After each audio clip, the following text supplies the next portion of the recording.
你有没有在某个深夜问过自己，那些膝下无子、孤独终老的人，是不是前世犯了大错，才要在今生承受这份孤绝的惩罚？又或者我们今时今日选择不育，或者因为种种因缘而未能生育，是不是幕后就已经注定将来还要面临更加可怕的业力报应？这个问题的答案可能会像一道闪电，劈开你长久以来对生命、对因果、对所谓无后为大所有惩罚的固化认知。太多人活在这样一个观念牢笼里，认为没有子女就是断子绝孙，就是人生最大的失败，就是某种神秘力量降下的诅咒。但真相远比这个复杂，也远比这个简单。听完今天的分享，你会恍然大悟，原来我们一路以来对因果业力的理解全都停留在表面，连最基本的门道都没摸到。要彻底解开无后与因果之间的死结，我们必须回到原点去看清楚这件事在佛法中到底意味着什么。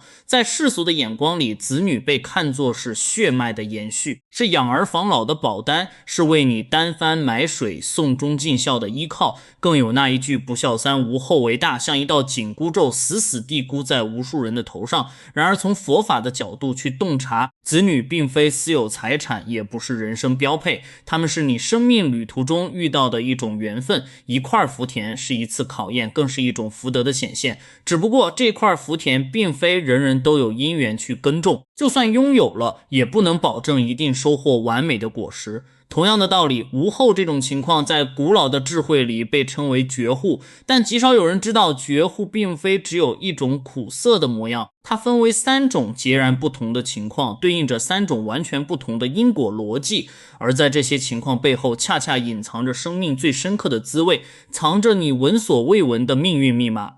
法华经中有一句至理名言，诸法从本来常自寂灭相，佛子行道以来世得作佛。真正的智慧在于明白我们当下所遭遇的一切现状，包括你有孩子还是没有孩子，都不过是各种因缘条件暂时聚合而成的幻象。这些景象本身没有绝对的好，也没有绝对的坏。真正的业力根本不看你是儿孙满堂还是孤身一人，他只看你内心深处的那个念头，以及你是否被那个念头牵着鼻子走，去面对生命里的每一分每一秒。佛教的因果理论宏大精深，业力的运作机制更是复杂到超乎你的想象。它绝不是简单的善有善报，恶有恶报，更不是民间流传的那种无后就等于缺德的无知偏见。业力真正的运作牵涉到过去现在未来无数世的因缘网络，它精确地显示在你的起心动念里，显示在你的所作所为里，显示在你的深层执着里。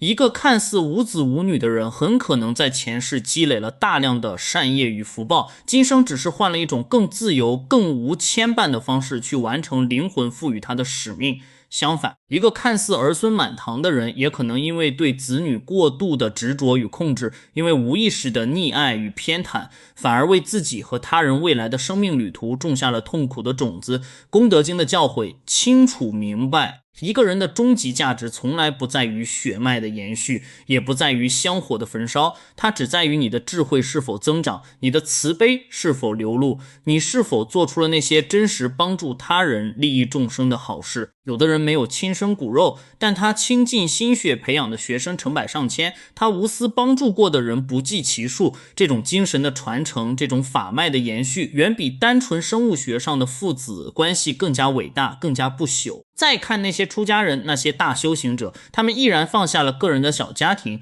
却成为了千千万万人心中永恒的导师和明灯。他们所成就的功德，远比局限于一个小家庭更加广袤无边。大制度论里有一个极其重要的观点，7种布施当中，法布施的功德远远超越财布施。用智慧点亮他人的心灯，培养一个正直善良的生命，教导一个人走上光明正道，帮助一个灵魂从痛苦中解脱，这种功德是无量无边的，根本不是生养几个子女可以相提并论的。所以那些固执地认为无后就等于有隐患的人，其实是把佛法理解得过于肤浅了。大宝积经更是直接点破，如果你内心有一种强烈的执念，认为人生必须要有子女才算圆满，这种执念本身就是一种非常细微的恶业，它会让你在求不得中持续痛苦，它会逼迫迫你为了传宗接代这个虚幻的目标做出种种违背本心的错误行为。你仔细想想，世间有多少家庭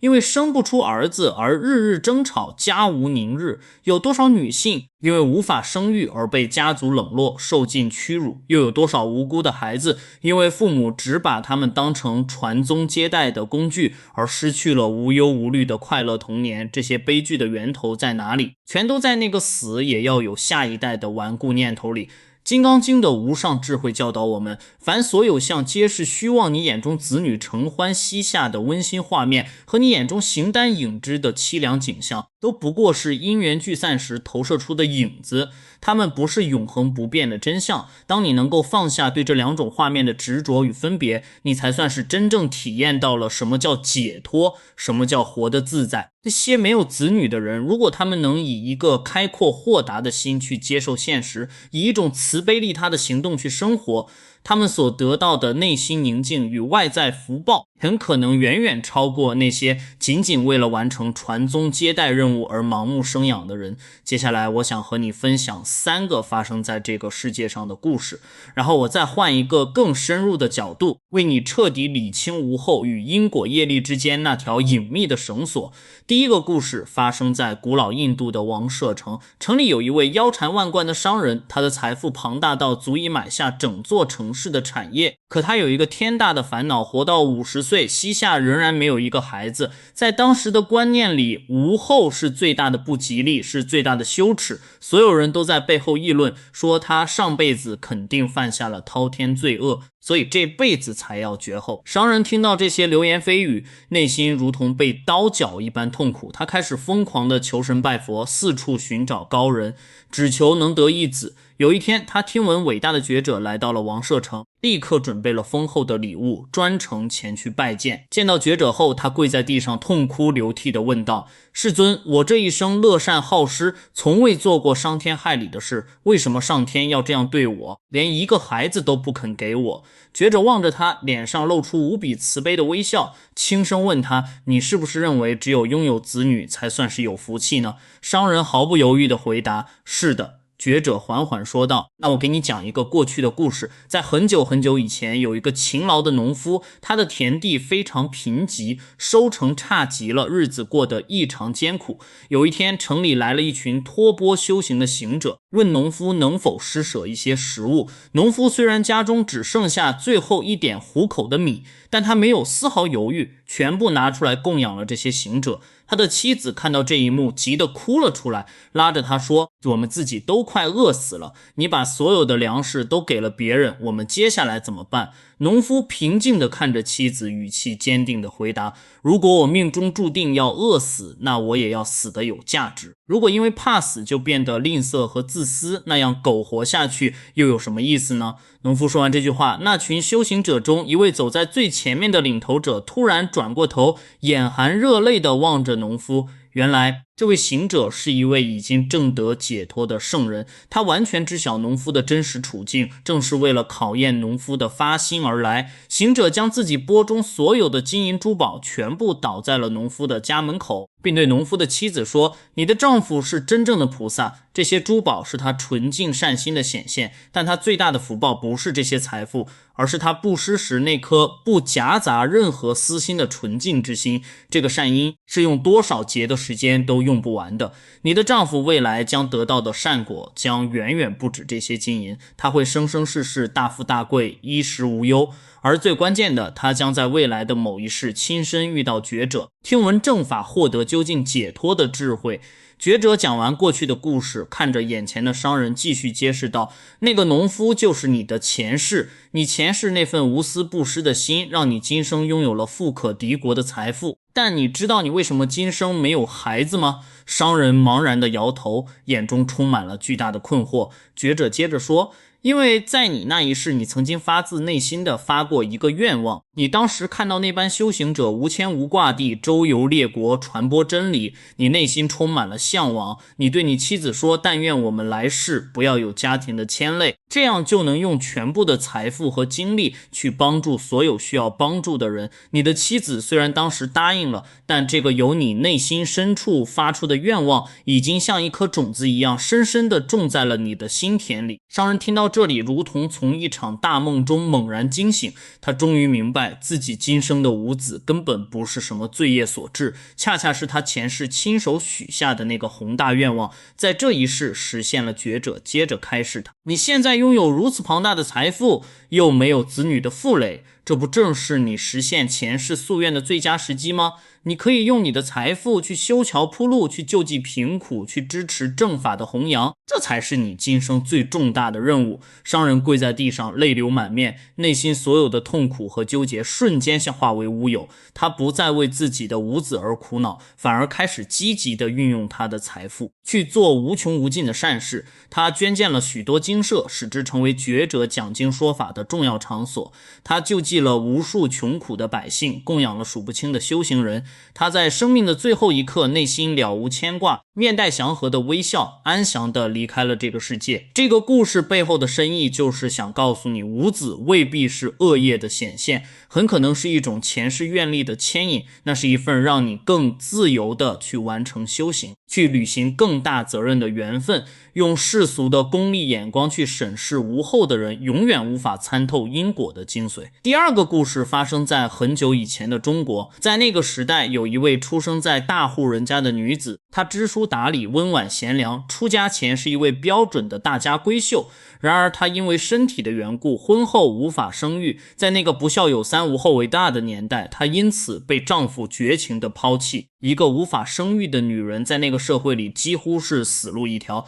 她的娘家人觉得她是个耻辱，连家门都不让她进。她走到了人生的悬崖边，在一个漫天飞雪的寒夜，跌跌撞撞地来到一座寺庙门前，万念俱灰，打算就此结束自己卑微而痛苦的生命。或许是命运的安排，寺庙里的老方丈出来扫雪，发现了冻僵在门口的他。老方丈慈悲地问道：施主，你为何要寻此短见啊？他嚎啕大哭，将自己无法生育，被丈夫抛弃，被家人嫌弃的悲惨遭遇和盘托出，不断地说自己是个毫无用处的废人。老方丈听完，长长地叹了一口气，对他说：你知道吗？当年觉者的母亲在生下觉者7天后就离世了，觉者是由他的姨母抚养长大的，而他的姨母后来成为了历史上第一位出家的女性，带领着500位女众一同证得了圣果孩子。你的人生路还长，你可以修行，可以重新活出一个真正的人样来。老方丈语重心长地告诉他，生儿育女仅仅是女性众多生命形态中的一种，绝对不是定义你全部价值的唯一标尺。你无法生育，或许正是上天特别的拣选，你的生命可能有更重要的使命要去完成。你愿不愿意就在这里剃度出家，跟着我一起修行？这位走投无路的女子就此披上袈裟，成为了出家人。最初她只是在寺院里默默无闻地做一些最粗重的杂活，但没过多久，大家就惊讶地发现他对佛法经典有着超凡的天分。他专心研究佛经，只用了几年时间，对法华经等甚深经典的理解就已经超过了许多修行几十年的老法师。更神奇的是，他拥有一种无比珍贵的才能，他能将极其深奥的佛理用最浅白最接地气的语言讲出来，连街市上卖菜的阿公阿婆都能听得懂，都能心生欢喜。消息一传开，越来越多的女性专程前来听他讲经说法，他们中的绝大多数都是因为在生育问题上的挫折而被家庭和社会抛弃的苦命人。他们在这位师傅身上看到了人生的新出路，看到了生命的尊严。他不单只教导大家佛经，还传授他们医术、纺织等各种生存技能，让这些女性可以靠自己的双手有尊严地活着。渐渐的，他的身边凝聚起了一个女性修行者的团体，大家互相扶持，共同成长。这个团体后来发展成一个非常著名的道场，培养出无数杰出的女性修行者。有人做过粗略的统计，在他的一生中直接或间接受他影响的女性超过了1万人。这1万人里，有的成为了德高望重的法师，有的回到了家乡，成为了广行善事的善人。当他在60岁那年圆寂时，一位年轻的修行者跪在他床前，哭着说：师父，您虽然没有自己亲生的子女，但您是我们所有人重生的母亲，您给了我们第2次生命，您的智慧和慈悲将会永远的传承下去。这个故事深刻地告诉我们，一个女人即使无法体验生育的生理过程，只要她能放下世俗的偏见，找到自己真正的使命，她所创造的生命价值可以比单纯地生儿育女伟大无数倍。她影响了1万多个生命，这远比只生育自己的孩子要有意义得多。她传递下去的智慧与慈悲是世间最珍贵的遗产。第3个故事就发生在我们的时代，有一对普通的夫妇，因为医学上无法突破的原因，被宣判终身无法拥有自己的亲生骨肉。他们几乎试遍了所有能试的治疗方法，花光了多年的积蓄，甚至背负了债务，最终得到的依然是一次又一次的失败。妻子在沉重的打击下陷入了重度抑郁，觉得人生已经彻底完了，没有任何意义。丈夫虽然表面上强撑着安慰妻子，但内心同样充满了失落无助，甚至是对命运的怨恨。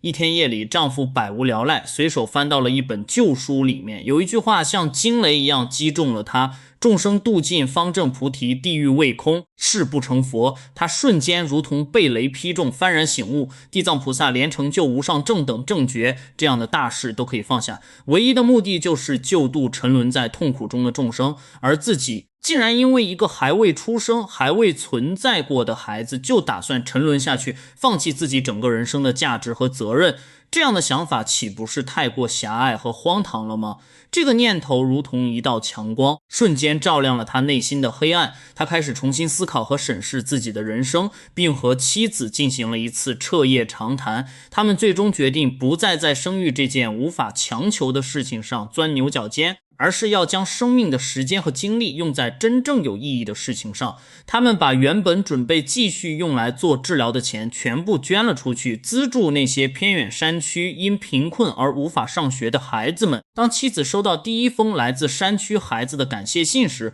她捧着信再次流下了眼泪，但这一次是滚烫的，充满感动的泪水，不再是冰冷而绝望的泪水。她发现原来无私的帮助和爱那些需要帮助的孩子所带来的那种巨大的满足感和幸福感，远远超出了他过去所有的想象。从那一刻起，这对夫妇开始了长达数十年长期资助贫困儿童的事业。每年他们都会亲自去山区探访，陪伴那些孩子成长，成为他们人生路上的引导者和守护者。一眨眼10多年过去了，他们资助过的孩子当中，有的已经考上了重点大学，有的掌握了一门精湛的手艺，大家都找到了自己的人生方向，拥有了光明的未来。有一个已经大学毕业的女孩紧紧地握住了妻子的手，眼含热泪地对她说：您知道吗？在我的心里，您和叔叔就是我的再生父母，如果不是你们，就没有今天的我。你们给我的不仅仅是学费和生活费，更是一个活下去的希望，一个勇敢向前走的方向。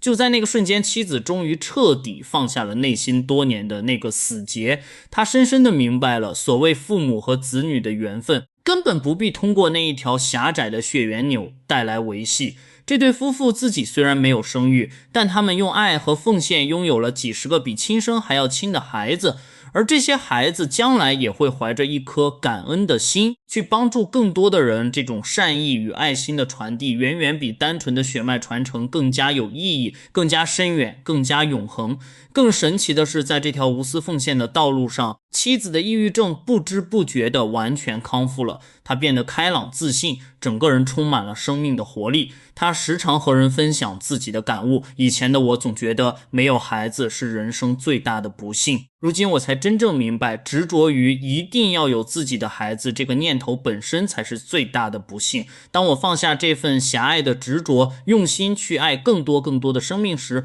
我反而得到了这世上最大的快乐。这3个跨越时空的故事共同揭示了一个颠扑不破的真相：无子女从来不是绝路，更不是诅咒。真正的关键只在于你用什么样的心态去面对这个因缘，又用什么样的行动去转化这份能量。那些能够放下内心固执的念头，并能从中找到自己生命更大价值和意义的人，他们所积累的福气，所获得的内心富足，远远超过那些仅仅为了完成社会任务，为了养儿防老而生育的人。现在让我们更深入地探讨无子女这件事，在因果业力的宏大法则中究竟意味着什么。在佛教的甚深教义里，业力的运作有一个至关重要的核心原则，叫做业由心造。这短短4个字意味着同样的一件事情，由于你内心最真实的出发点和动机不同，最终所形成的业力也会截然相反。举个例子，2个人同样拿出一大笔钱去帮助他人，一个人是为了博取名声，显示自己的慷慨和优越，而另一个人则是纯粹出于不忍他人受苦的深切同情，一心想解决问题。他们表面上做了同样的事，但种下的因已经天差地别，未来感召的果报自然也会完全不同。将这个道理用在生育这件事上，逻辑也是一样。有些人渴望拥有孩子，是出于内心最纯净的喜爱，是真心期盼一个生命的到来，想陪伴和见证一个生命的健康成长，这样的发心就是善因。然而也有不少人生孩子仅仅是为了替家族传宗接代，为了老有所依的算计，为了光宗耀祖的面子，甚至是将孩子视作自己的附属品和未来投资。在他们看来，有了子女才算在社会上有了体面。这种充满功利心和占有欲的发心，从一开始就已经埋下了未来痛苦的种子。反过来讲，有些人经过深思熟虑选择不生育，是因为他们清醒地评估了自身的经济经历或心理条件，认为自己目前不适合承担养育另一个生命的重大责任。又或者他们有着更宏大的愿力，想将自己有限的生命时光全部投入到利益更多众生的志业中去。这种出于责任感和利他心的选择本身就是一种清醒的善行，何来恶业可言呢？唯识宗的论点告诉我们，我们所有的业力都会像一粒粒种子一样储存在一个叫做阿赖耶识的深层心识里，这些种子必须要等到各种外在的因缘条件全部具足时才会发芽开花结果。有孩子或者没孩子仅仅是一个呈现在你生命中的现象，这个现象的背后有着千千万万错综复杂的因缘在共同作用。这些因缘可能是你前世发下的宏大誓愿，可能是你今生做出的理性抉择，可能是你身体状况的自然呈现，也可能是整个时代环境的影响，将纷繁复杂的无子女现象如此轻率如此粗暴地全部归咎为业障深重。这种想法本身就严重扭曲了因果的真意，是一种思维上的懒惰。我们看看那些圣者身边的例子，在那些伟大的弟子当中，有很多人都是终身清净，没有婚姻，没有子女的。难道有谁敢说这些圣者是业障深重吗？事实恰恰相反，他们都是福德和智慧都已达到圆满境界的觉悟者。他们虽然没有血缘上的后代，但他们的法身慧命，他们所教导出来的弟子遍布了整个印度，让觉悟的真理得以弘扬万代，影响着人类文明数千年。这种文明与智慧的传承，其深远价值岂是单纯的血脉延续所能比拟的？还有一位在家的大居士，他虽然过着世俗的家庭生活，却没有子女，但他的智慧和境界，连智慧第一的菩萨都赞不绝口。他的修行层次远超许多出家人，他用自己鲜活的生活方式，向世人展示了什么是身处尘世，心常清净。他所影响和度化的众生更是数不胜数。这些例子足以雄辩地证明人生的意义和价值，绝不是仅仅用生儿育女这一个维度就能衡量的。从更广阔的三世因果视角来看，佛教讲的是贯穿过去世、现在世和未来世的漫长生命流转。我们这一世所遭遇的种种境况，都是过去多生多世以来身口意三业造作所感召的果报。而我们这一世每时每刻的所想所说所做，又在为未来的生命旅程种下全新的种子。这是一个极其复杂、极其精密、动态发展的庞大因果网络，绝不是一个简单的无子即恶报的公式就能推导的。有些人这一世选择无子女，很可能是因为他的过去世曾经养育过无数的孩子。这一世的他只是想换一种活法，体验一下无牵无挂、逍遥自在的人生。有些人则可能是过去世曾经发下过清净大愿，希望未来世能心无旁骛，集中全部心力修行，所以这一世才显现无后的因缘。还有些人可能是因为他肩负着一个更为宏大的使命，他的人生舞台需要面向无量无边的众生，而不是被局限在一个小小的家庭里。这些可能性都是完全存在的，都是法界缘起无尽奥妙的展现。大宝积经中提出了一个极为重要的概念，真正的菩萨行者从不为自己追求安乐，唯一的愿求是但愿众生能够脱离一切痛苦。真正的菩萨道精神，其着眼点从来不是个人小家庭的圆满，而是尽虚空变法界所有众生的根本利益。如果一个人能够放下对小家庭、对子女的强烈执着，而将这份爱和精力去利益和帮助更多的生命，这种行为本身就是在行真实的菩萨道，所积集的福报如同虚空一般广大，怎么可能反而会成为业障呢？我们必须清醒地认识到，构成一个人幸福感的元素绝不仅仅只有子女这一项，它还包括了健康的身心、充裕的财富、通达的智慧、和谐的人际关系，以及最重要的内心的平安。有些人虽然无子，但他们身体健康、事业顺利、心态豁达，活得潇洒自在，这本身就是莫大的福气。而反观另一些人，虽然看似儿孙满堂，但每日都要为子女的学业、婚姻、事业乃至品性操碎了心，晚年的生活质量极差，这又如何能称得上是真正的福气呢？佛法真正关注的核心是一个人的内心是否获得了究竟的解脱，智慧是否得到了圆满的提升。心经告诉我们，当我们的心不再有任何挂碍，远离一切颠倒的认知与梦想，我们才能从内心深处的恐惧中彻底解脱。当一个人能放下对有无子女这个二元对立概念的执着，能放下被世俗眼光评判的恐惧，他才能够真正体验到那无牵无挂、本自具足的内在自由。这种心灵的自由才是人生最大的福报。我见过太多人因为那个必须生个儿子，必须要有后代传宗接代的执念，把自己的人生搞得苦不堪言。有的女性为了拼一个男孩，不惜一次次去做人工受孕，大把地花钱，身体和心灵都承受着巨大的创伤和压力。有的男性因为扛不住家族的所谓传宗接代的压力，对妻子态度恶劣，甚至因此导致婚姻破裂。有的夫妻为了生一个男孩传香火，一胎接一胎地生，结果让自己和一堆孩子都陷入了贫穷和高压的生活困境。这些无尽痛苦的根源全部指向同一个东西，就是那个死也要有后代的坚固执念。反过来看，那些能够坦然接纳自己无子女姻缘的人，反而普遍活得更轻松、更自在、更通透。他们拥有了大把可以自由支配的时间去做自己真正热爱的事情，他们拥有更充沛的精力去帮助身边需要帮助的人，他们也拥有了更大的自由度去探索生命更深层次的意义。他们不必为筹集高昂的子女教育费用而焦头烂额，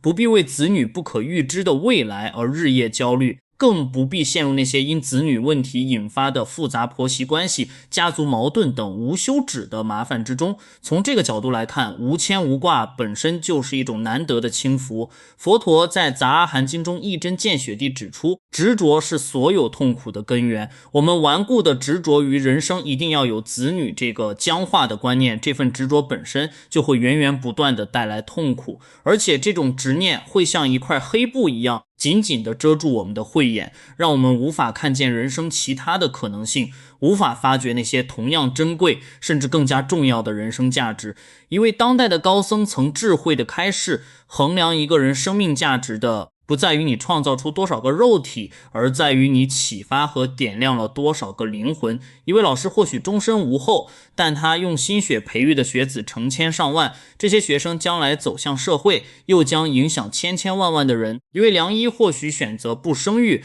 但他一生救死扶伤，挽救的生命不计其数，为无数家庭带去了光明与希望。一位作家或许终身未婚，但他的不朽作品跨越时代，影响了一代又一代读者的心灵。这些人的生命难道不值得最高的敬意吗？从业力的核心层面来看，决定我们命运走向的从来不是外在的现象，而是我们内在的念头和外在的行为。你是否心怀慈悲？你是否为人正直？你是否乐于奉献？你是否抚养无愧于心？这些才是真正塑造你未来道路的决定性力量。有子或无子，充其量只是浩瀚业海无数因缘中的一粒微尘，它既不能决定你全部的业力走向，更不能定义你生命的终极价值。我必须特别清晰地指出一点，正信的佛法从来都不提倡用世俗的成败标准来衡量一个人的修行成就，恰恰相反，佛法正是要引导我们跳出世俗的狭隘框架，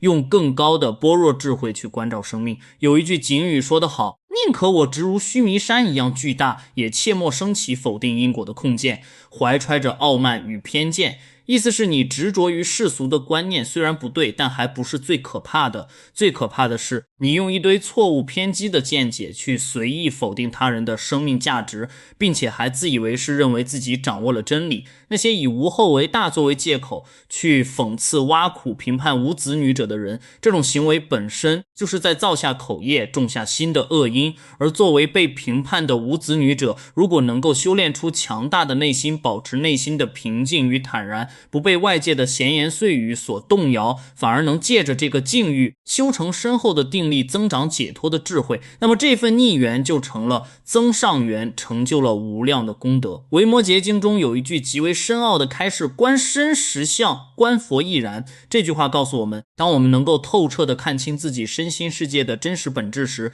也就能够体悟到佛的境界到底是什么了。世间万事万物都是因缘和合条件下暂时存在的组合，万法无常，刹那生灭，没有任何一样东西是永恒不变的实体。有子女的家庭也好，无子女的家庭也好，都只是因缘暂时显现出来的一个相本身，并没有一个固定不变的绝对的好或坏的本质。真正的修行说到底就是要破除我们根深蒂固的分别心和执着心。当你能够以一颗平等心去看待有子和无子这两种平等的生命形态时，当你不再被世俗的价值观所捆绑和左右时，当清晰地找到了自己此生要完成的独特价值时，你其实就已经在修行的道路上迈出了至关重要的一大步。很多无子女的人在经历过最初痛苦的挣扎和迷茫后，往往都会迎来一次生命的觉醒。他们会开始深刻地质问和反思，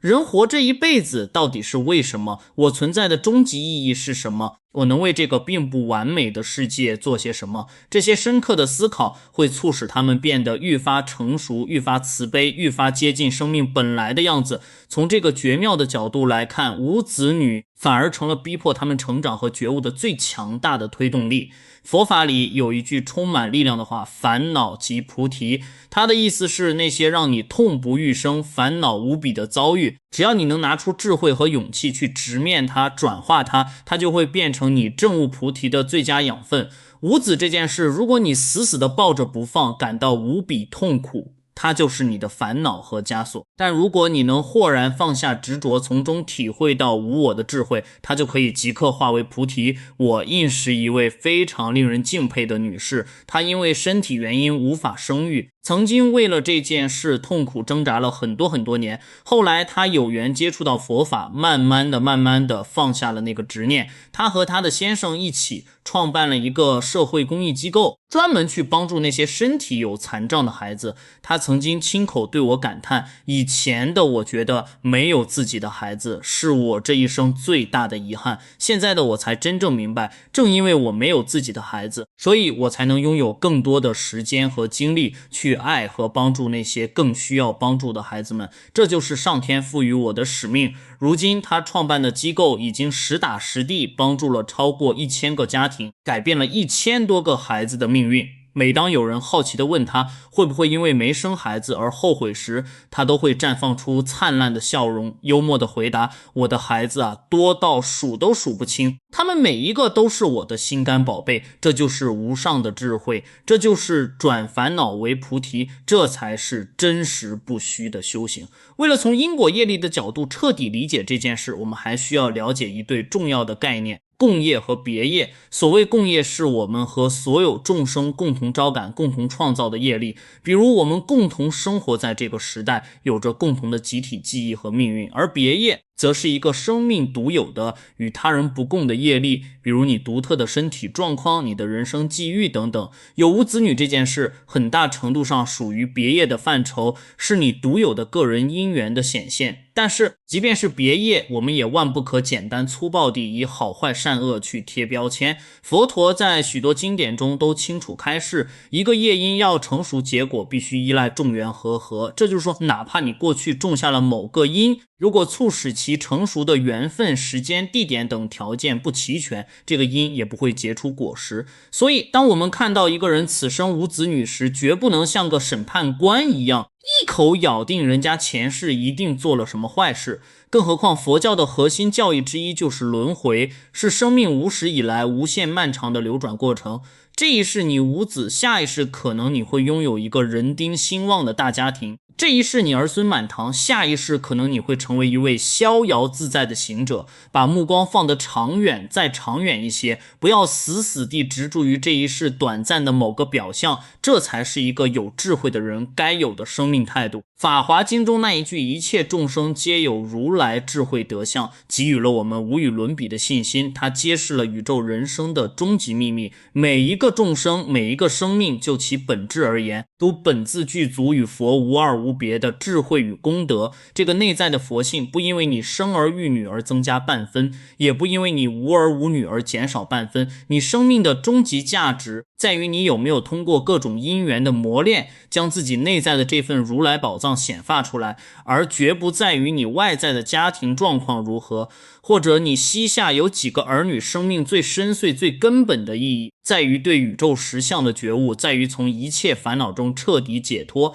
在于无缘大慈同体大悲的自然流露，在于圆满地实践自利他的菩萨行。一个没有子女的修行人，如果他能够彻底地体证世间万物的空性与妙有，他的生命境界不知道要比那些日日被家庭琐事缠绕、烦恼炽盛的人要精彩多少倍。一个无子的善心人，如果他能够用自己的行动去真实地利益众生，他所累积的无相功德更是比那些只懂得关注自己小家庭幸福的人要多的太多太多了。所以千万不要用世俗那套陈旧不堪的观念画地为牢，困住自己。当年那位尊贵的觉者决定离开王宫，踏上出家修行之路时，他也是放下了俗世的羁绊，因为他敏锐地看到了一个超越个人家族的更大使命。他看到了所有在无明中受苦的众生，他看到了一条能从根本上解决痛苦的光明大道。试想一下，如果当时他被必须要传宗接代、必须要照顾小家庭的狭隘观念所捆绑，这世上还会有后来照亮千古的佛法吗？还会有无量众生因此而得度的可能吗？每一个生命的因缘和使命都是独一无二的。有些人的使命就是进入婚姻和家庭，在育儿和柴米油盐的碰撞中修习无我的慈爱与忍耐，而另一些人的使命则是要义无反顾地走出家庭的小天地，去服务更广大的众生，去传承智慧的薪火。这两条道路是同样神圣、同样正当、同样值得敬重的人生之路，并没有高下之分，他们最终都能通向觉悟的彼岸。因此当你在生活中见到一个无子女的人，请不要再用那套落后的世俗眼光去评判他，你根本不知道他的过去，也无法理解他的因缘，更无法测度他来此一生的神圣使命。他或许正以一种你完全无法理解的方式，默默地积累着浩瀚无边的福德，他或许正在用一种特别的生命形态利益着无量的世界。而此刻正在聆听的你，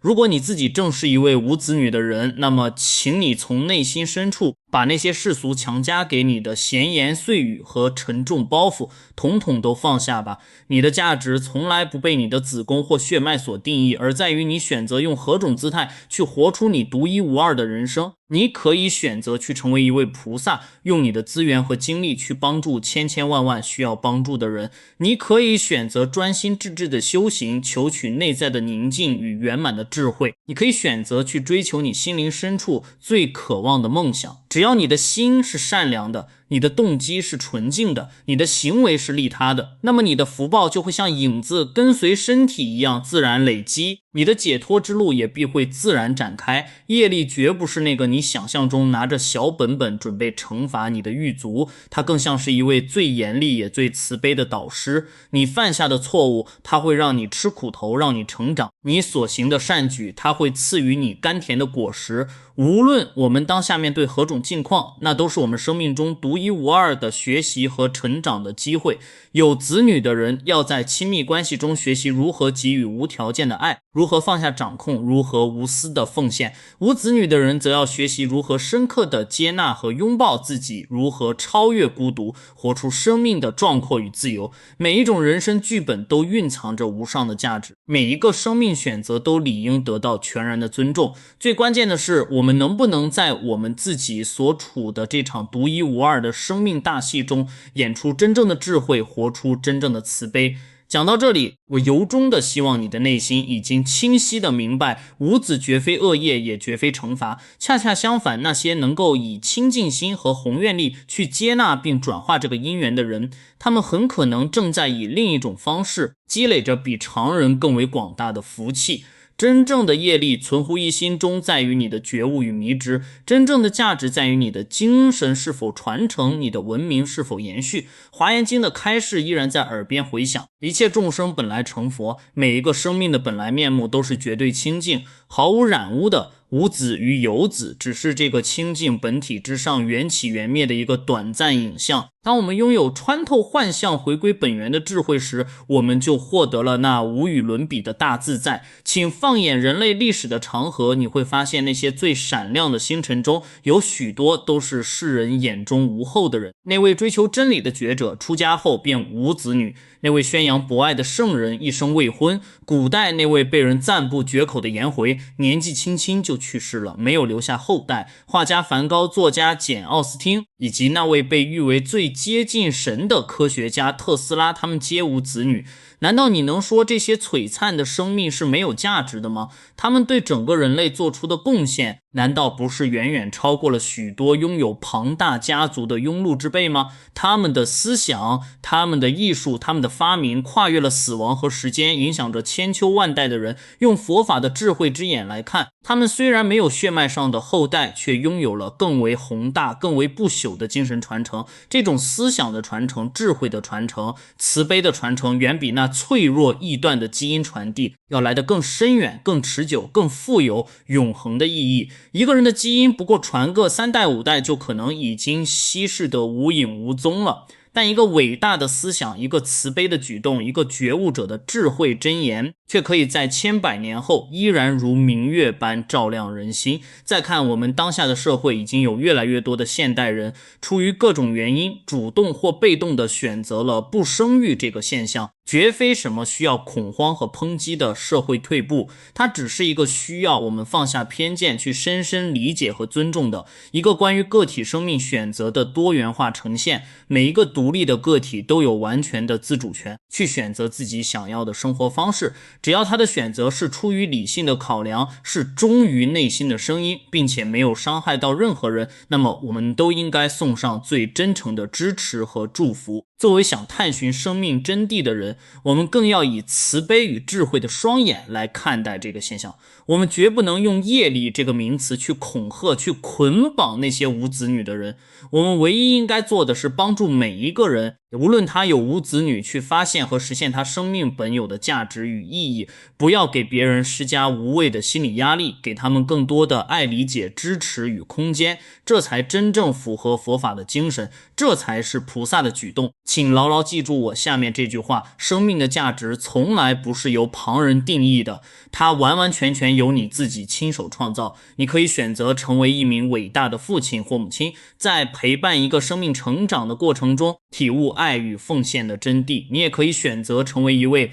无子女的慈善家或修行者，将你的全部生命能量奉献给更广阔的众生。无论你最终走向哪一条路，请坚信，只要你的心是善良的，你的动机是纯净的，你的所作所为是正确的，那么你未来的生命旅途就一定会充满光明业力，它绝不会因为你膝下无子而惩罚你。事实恰恰相反，如果你能够善用这无有家庭牵累的因缘去利益和帮助更多众生，那么你所累积的功德之巨将远超许多人的想象。愿每一个今天听到这段深刻分享的生命都能够放下对有无子女这个假象的执着，都能够勇敢的去找到自己生命中那独一无二、光芒万丈的终极价值。愿你能用最深的慈悲对待那个不完美的自己，愿你能用最高的智慧去面对这变化莫测的人生，愿你能够在你独有的人生剧本里淋漓尽致地活出一个最美好的自己，成就一段最动人的生命风景。